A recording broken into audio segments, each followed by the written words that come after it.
Okay guys, welcome back to episode 4 of A2 Ado. Let's see, last episode we got beat up in an alley by the same goons that beat us up, or one of the same goons that beat us up in the first episode, because we still owe people lots of money. That just hasn't changed. And we got our wounds fixed up by Xiao, who was very tender. I think our heart skipped a beat a little bit. And then he showed us that even though they speak different languages, they both speak the language of music. So I think we're moving this relationship forward, even though he's a little bit too much like our dad. I think that's kind of weird. But thank you guys for joining me. Again, this is Little Royce, and let's keep moving. At our next orchestra practice, I'm actually the one to approach Xiao instead of the other way around. He jumps up with a start, almost tripping off the conductor's podium when I clap him on the shoulder. Hey Xiao, let's talk about the set list tonight. I brought some pieces I thought might be good. Xiao nearly drops the stack of scores I shove his way. He shuffles through the papers with an incredulous expression, as if he can't believe I've found so many songs already. Don't look so surprised. I just don't want my concert to crash and burn. Else, I'll become a total laughingstock. So we have to get our songs together ASAP. See, I told you, last episode was rock bottom. Now we're climbing our way up. We found our love of music again. Maybe a little other love on the other side. You're with me on that, right? As I reach towards Xiao with my unbandaged hand, I think this is the first time I've ever seen him genuinely smile. It's unexpectedly kind of pleasant. He seems so much younger without his face twisted in its usual scowl. Stepping forward, he clasps his hand in mine. For the second time, we shake. I look forward to working with you too. This time, I mean it.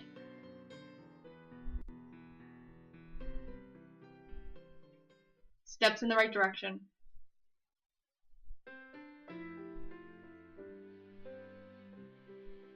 Oh, no. He looks so sad in his little picture. I don't want him to be sad. I don't want anyone to be sad. I want mobsters to be sad. Because they can't beat me up in alleys anymore. No, definitely not. There's no way I'm agreeing to that. Sure, I like the idea of opening the concert with some Dvorak. And fine, we can keep that bit from the Romeo and Juliet overture if Xiao's gonna whine about it. But I'm definitely vetoing anything from Butterfly Lovers. That's way too expected, and I want to shake things up for the finale. I make a buzzer sound, bzz, and cross my arms in front of me. Xiao does not look amused. No, Butterfly Lovers. Let's be different. Newer. Più nuovo. Nuovo. Nuovo? A song Nuovo con amor. You wanted me to find songs that I like, right? Well, I'd like to do something new. A song Nuovo con amor. A new song played with love. In retrospect, I guess I should be more grateful for all the music lessons my father made me take as a kid. Ever since Xiao's Con Amor reference, I've realized there actually is a language that the two of us share. Namely, the language of music theory. My memory is admittedly rusty, but I at least remember more Italian musical terms than Chinese words. While I doubt I'm using most of them correctly, Xiao usually gets the gist of my feelings anyway. It makes our conversations a bit easier, though we still have to resort to exaggerated gestures and doodles a lot of the time. Ooh, will there be more doodles? I love the doodles. I want more Sonic the Hedgehog. I want more Xiao in jail drawings. I want it all. I wonder if I can get Xiao to agree to an orchestral arrangement of a rock ballad medley, or if he's still stuck on the whole tragic lovers thing. Maybe selections from the West Side Story score. Using my good hand, I play snippets of these pieces on the piano to demonstrate. Xiao recoils in horror. He vehemently shakes his head at the scores I provided, as if just the thought of doing different genres is giving him a panic attack. Scherzo, scherzo. Scherzo, huh? That means joke in Italian. In music, a scherzo is usually a fast, funny piece. Sometimes you hear it as the third movement in a symphony, lightening the mood right before the big finale. Based on Xiao's scowl, however, I know that's not what he means. No scherzo. We are not going to be a joke. We're going to be great, magnifico, grandioso. Orchestral covers like these are getting pretty popular after all. West Side Story totally has an orchestral suite. No one is going to stone us for it. I keep playing, Xiao keeps shaking his head. Oh wow, that's an Italian word. Ridiculosamente. Geez, I'd rather be doing it ridiculosamente than mind-numbingly boringly. Don't be so uptight. Meno rigoroso. Less strict. Più bravura. More boldly. Stand out. A clatter at the front interrupts Xiao in mid-splutter. Looking up, I see several members of the orchestra standing by the door, all of them staring incredulously at me and Xiao. One of the violinists has even dropped her instrument case in shock. What are you guys gawking at? Sona came in before practice today? That's never happened, ever. There's only one explanation. Don't tell me. She's been demonically possessed. I yank them back into the room before they can escape. Back, demon, back! Oh, come on. Xiao and I were just meeting before practice to decide the last song for the concert. Is it that hard to believe I might actually be on top of things for once? Several more orchestra members walk in as I'm talking. Once they see me, they also gasp and drop their instruments. No way. Sona's actually on time? She wasn't just on time, she was actually early. Ooh. Ah. I'm glad that they all got together as a group, as an orchestra, to make the most cliche surprise noises. As an ensemble. Okay. Pick your jaws off the floor. I'm not a zoo exhibit. Wow! If Xiao is even scarier than I thought! To think he could even make Sona come in early. Not to mention getting her to work on the set list. Maybe Xiao is the demon. A snappily dressed Chinese demon who likes throwing things. That's totally evil. You guys are ridiculous, you know that? Nah, I don't think he's a demon. More like a robot who's only programmed to do music and look good in suits. Haha, I believe that. You guys won't believe this, but last week, Alexis went in the morning to get her clarinet. She saw Xiao looking through some music books. When she came back a day later, he was still in the same spot. Like he hadn't moved an inch. So creepy. I actually think Xiao lives in the orchestra room. Apparently the janitor was passing by one night and heard Xiao practicing the piano. He completely freaked out because he thought it was Mr. Song's ghost. So he's a demon robot who is actually also a ghost. That explains so much. Okay, enough crazy talk. Get your butts in your chairs so we can start. As the players file to their seats, I glance over at Xiao.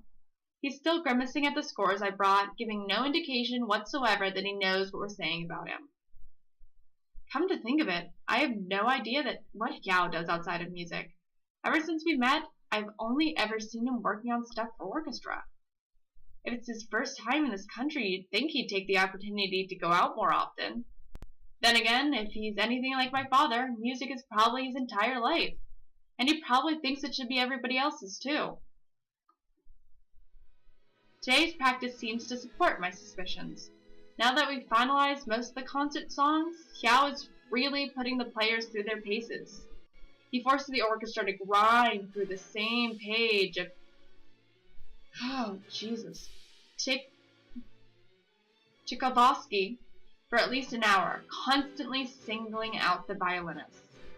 By the time he finally moves on, everyone is either exhausted from being picked on or bored out of their minds from waiting. As practice drags on, things steadily go downhill. The harder Xiao drives the ensemble, the more tired and frustrated they get, and the worse they end up playing, which of course only makes Xiao push them even harder for their perceived slacking. By the time practice draws to a close, I can practically see the vein in Xiao's forehead throbbing under his skin. After the last song, he smacks his baton against the podium and barks out several orders in Chinese. There's that word again. Lianzi. Xiao repeats it forcefully, points the clock, and draws 5 large circles in the air. Huh? What's he doing? Looks like he wants everyone to practice 5 hours. I'm assuming that's per day? 5 hours a day? But I don't have time for that! Scowling at the violinist's incredulous outburst, Xiao points at her and draws 7 circles. It's for the violins, maybe 7 hours. A roar of dissent rises from the players. That's so unreasonable. Even Mr. Song never made us do that much. Just because he doesn't have a life outside of orchestra doesn't mean that we're the same. As the entire ensemble breaks into vehement protest, Xiao smacks his baton against the podium until everyone quiets down. It's the same tone of voice he uses when he's scolding me. The rest of the orchestra must also realize he's reprimanding them because their faces grow dark with resentment. They pack up their instruments in stony-faced silence. Before she leaves, though, one of the flautists calls over to me. Hey, Sona? Are you doing anything this weekend? Why? Truthfully, I'm kind of surprised she'd asked me out of the blue. I don't think I was that close with any of the orchestra members. In fact, I'm not even sure I remember what this girl's name is. So some of us were thinking about trying the new dim sum place on Saturday. Would you be interested in coming with us? I see how it is. They're probably thinking I can give them recommendations to help them order. Well, too bad, but my level of Chinese isn't going to be useful. I'm not interested. Ask Xiao instead. He'd be pretty useful in this situation, don't you think? From the look on the girls' faces, that was one possibility they definitely hadn't been considering. Or not. Well, Mr. Xiao is probably too busy. He's always working on the weekends, right? We wouldn't want to inconvenience him. Plus, he might get upset that we're going out instead of practicing. Their friend puts it most bluntly.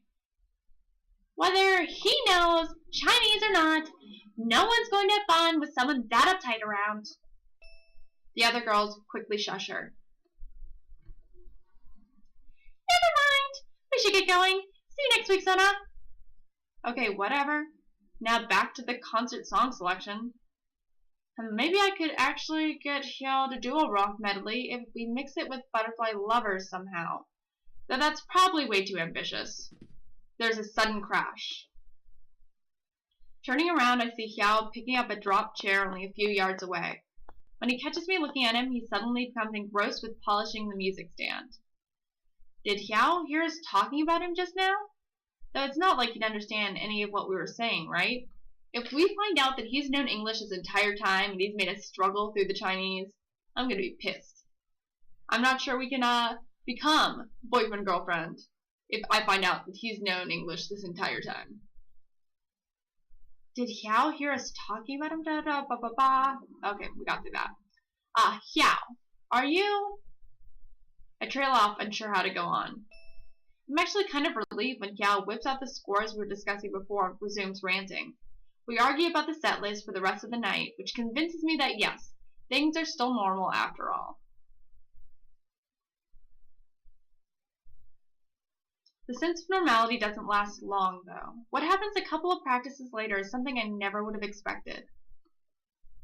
Things start off typically enough, of course. By now, the rest of the orchestra is used to me arriving on time, or even earlier if I have to discuss something with Yao.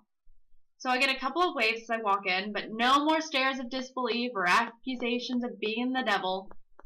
It's only when I reach my usual place by the piano that I realize something is off. Huh. I'm actually earlier than Yao today. Wait a sec. Does that mean... No way. Yao's late for practice? Startled, the other orchestra members look around the room, eyes growing wide once they realize I'm right. How is that possible? Has anyone ever seen him leave the orchestra room? Oh my god, it's a sign of the apocalypse, you guys.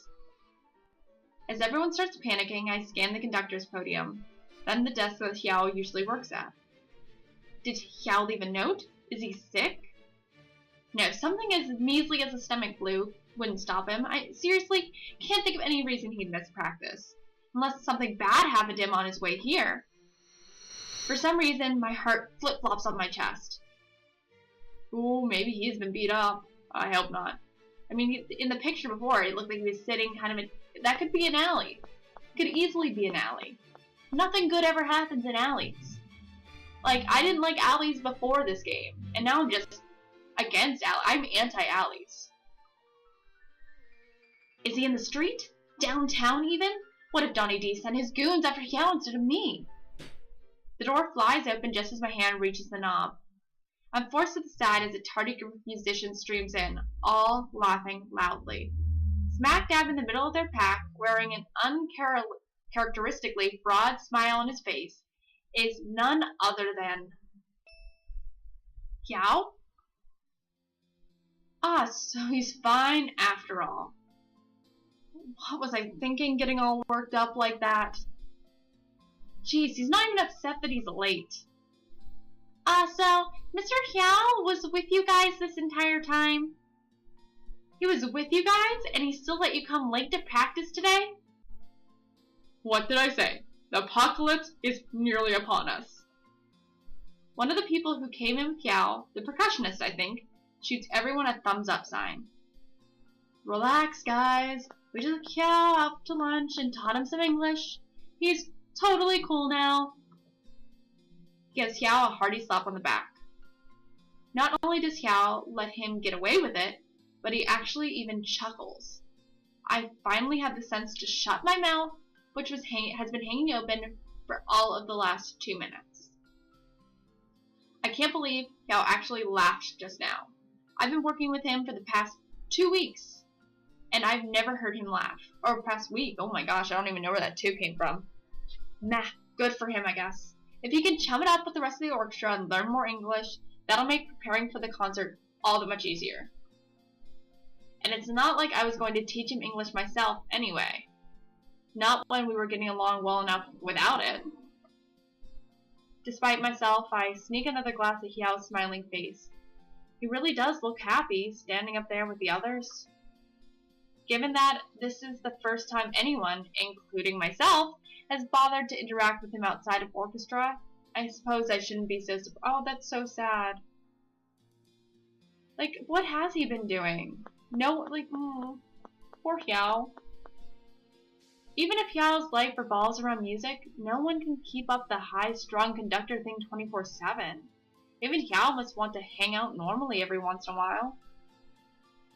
So really, good for him. For some reason, none of this sounds sincere to me. I feel like she's super jealous that other people went out with him and not her. She's holding it inside. I think that's where this is leading. The percussionist prods Xiao again. Hey Xiao, you should tell everyone your favorite English words. English. English! Let's hear your English. Nodding in agreement, Xiao deliberately clears his throat.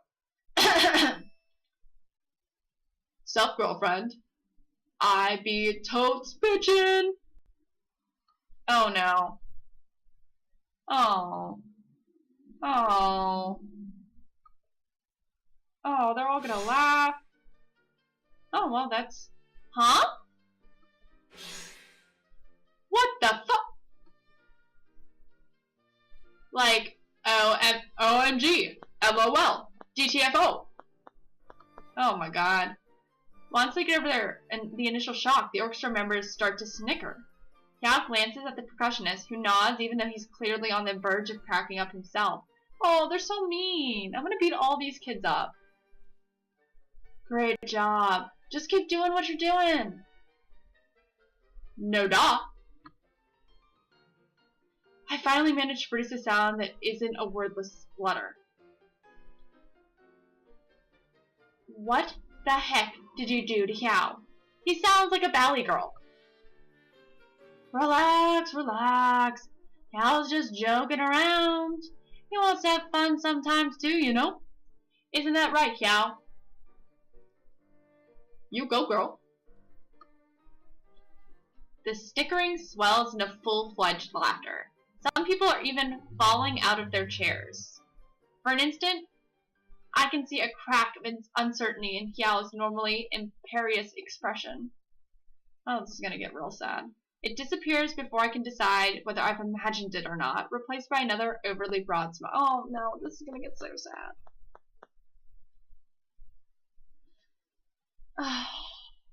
Deep breath. We'll work through. We will make him better. As the orchestra begins to play, Xiao's smile quickly fades. He starts frowning as it becomes obvious that people didn't practice as much as he told them to. After one particularly horrendous passage, Tchaikovsky, he taps his baton against the podium to get everyone's attention. Out of the corner of my eye, I see the percussionist shaking with laughter. This is gonna be good. Chillax, chillax, chillax, chillax. Probably wondering why no one was responding, Yao draws 4 circles in the air. Chillax, chillax, chillax, chillax. Oh, none of that. Oh man, even like fake laughing for the ensemble sounds bad. Like I feel bad. Like I now want to do a good deed because this just feels. I feel like I'm bullying this guy, and that feels awful. Everyone breaks up laughing. Confused, Xiao tries the word several more times, probably unsure if he's pronouncing it correctly. Every time he repeats it, he sounds more and more uncertain. Every time the laughter grows louder and more uncontrollable. Did you guys really tell him that chillax means practice? That's genius! Yeah, we can chillax 5 hours a day. No problem. I think I'm gonna die laughing. Just look at his face. He has no idea what's going on. He probably thinks he's saying the word wrong or something. Huh. Watch. He's gonna do it again. Xiao's eyes dart agitatedly from one person to the next. Though he might not understand their words, he can definitely understand derisive sounds of their snickers and jeers. I raised my voice over the crowd. Oh, haha! How very funny and clever. Not, so shut up. Hey, lighten up. It's just a joke. It's not like he can understand what we're saying anyway. I don't care if Xiao understands or not. I'm getting a headache from all your donkey braying. Xiao's gaze flips to me, then to the people who are hanging out with him earlier, the same people who are laughing the hardest at him now. The uncertainty on his face evaporates at last, leaving only hard bitterness in its place. Everyone jumps as Xiao slams his hands onto the podium. He hits it so hard that the picture of him and my father crashes to the floor. That sharp clatter, along with the jarring slam from before, echoed through the now silent room. Face tight with anger, Xiao bends down, picks up the picture frame, and carefully dusts it off. By the time he returns the picture to its usual spot, he's also resumed his usual scowl. The capital L fine. Everyone groans as Xiao holds up the score and jabs his finger at the beginning of the song. Ignoring the lack of enthusiasm, Xiao signals for the orchestra to resume playing. It was good while it lasted. Who would have thought Xiao could be so much fun for once? Before I can stop myself, I'm storming over and slamming one of the percussionist cymbals over his head. He yelps and gives me a dirty look, but at least he stays quiet for now. After practice, I find myself walking over to Xiao. He doesn't look up as I approach, just continues to pore over the music books in his hand. Xiao, are you... Again I trail off, still at loss as to how I should complete my question. Talking about feelings really isn't my forte, in any language. The awkward silence lasts until Xiao finally sighs and puts down his book. Sona. A tempo. A tempo. Return to playing at your original speed. Maybe that's Xiao's way of telling me to back off and let things return to normal. A tempo. Lian Zi. Now he's talking about Lian Zi again? Though in my case, it's probably more like going home and reviewing song selections. Either Xiao doesn't know how else to describe it, or that's just his automatic response to everything. Maybe both. Repeating a command for a third and final time, Xiao points insistently at the door. Fine. Yeah, I'm going. Zhe Zhan, Xiao. If you don't want me around, then I don't want to be around either. Shoving my hands in my pocket, I saunter out as indifferently as I can. When I sneak a glance over my shoulder, Xiao has buried himself in his books once more. Whatever. I don't know why I care about you so much anyway. Forcing myself to look away, I keep on walking. By the time I reach my apartment, I don't want to do anything besides sleep. Okay, this is my apartment. I imagine it's just this one room, too, that this is it. Like, I live in a little closet, square, with, like, a scale, and a vacuum, and, like, that's it. I can see it. Ugh. I've still got all these songs to look over. Xiao's going to throw a fit if I don't get this done before the next practice. Oh my god. Okay. I'm not gonna go to bed. Because that's... I don't need to go to bed. I don't need sleep. I'm beyond sleep. That's where I'm at. He did tell me to leave. Maybe. I'm still not sure that's exactly what he was asking. I'm going back to the class practice room because that's what I'd want someone to do for me. Yeah, I'll put the songs off to tomorrow, but I don't feel like sleeping anymore either. Pivoting around, I start walking back the way I came. The practice room is still unlocked when I return. As I'm about to go back in, I find myself hesitating. Why am I doing this? Yao's the one who told me to leave. He obviously wants to be alone. So I don't have a reason to be here at all. Nah, whatever. I'll go wherever I feel like going. If Yao's pissed at me for coming back, that's his problem. I give up both my doubts and the door a hard shove. As I enter the room, my gaze automatically goes to the desk in the corner. Yao is hunched over some book, studiously ignoring me. He really does work all night, doesn't he? Rolling my eyes, I stalk over. Geez, don't you ever stop? My words die in my throat once I realize Yao isn't working. Oh no, this is gonna be sad. Though he's still sitting upright, Xiao is actually fast asleep. With each quiet breath, strands from his normally neat hair slide further down his forehead. His suit and tie, which are hanging off the back of his chair, pull onto the floor in a messy heap. It's once I notice his mussed-up hair and clothes that I know Xiao must really be sleeping. There's no way he would let me see him in this state otherwise. Guess he wasn't ignoring me after all. As I gaze, oh wow, I have gotten really close. If he woke up right now, he would be entirely creeped out. Like, it kind of looks like I'm trying to make out with him a little bit. As I gaze at Xiao's sleeping face, it strikes me again. How very young he looks when he isn't armored with a scowl. How very vulnerable he seems when stripped of all his defenses. I don't think I've ever seen him without his glasses before.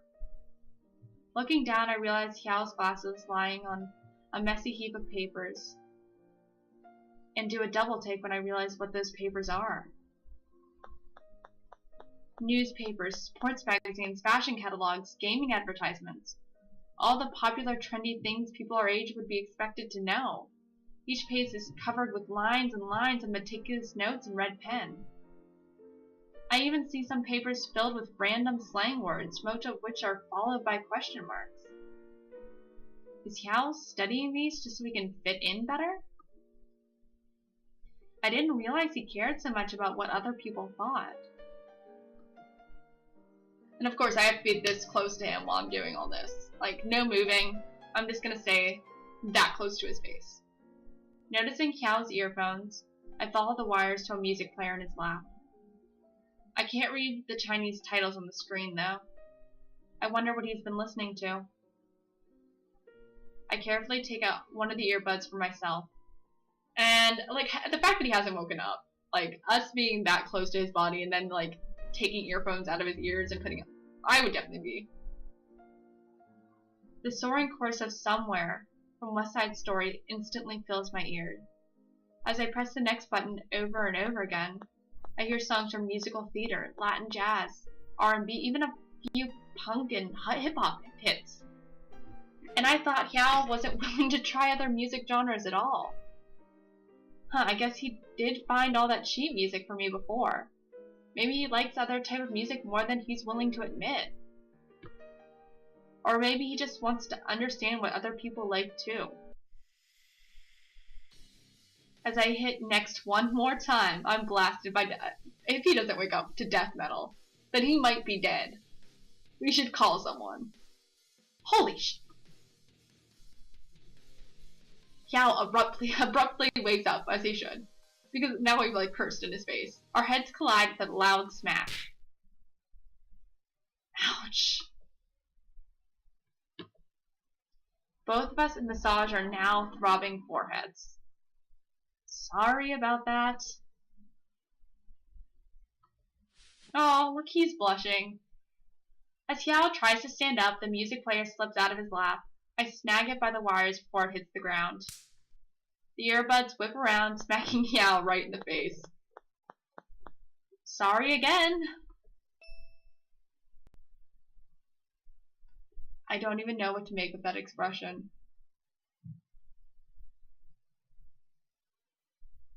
His eyes are now the backwards number 3, so like little lips. What expression is that? How is that his eye? I'm not wearing my glasses expression, or that you just hit me in the face with earphones expression? He fumbles clumsily through the air until I think to hand him his glasses. Sona! His eyes grow wide as he remembers all the magazines displayed over the desk. He hastily starts stuffing everything into his briefcase, but I put a hand on his arm to stop him. Don't bother, I've already seen it.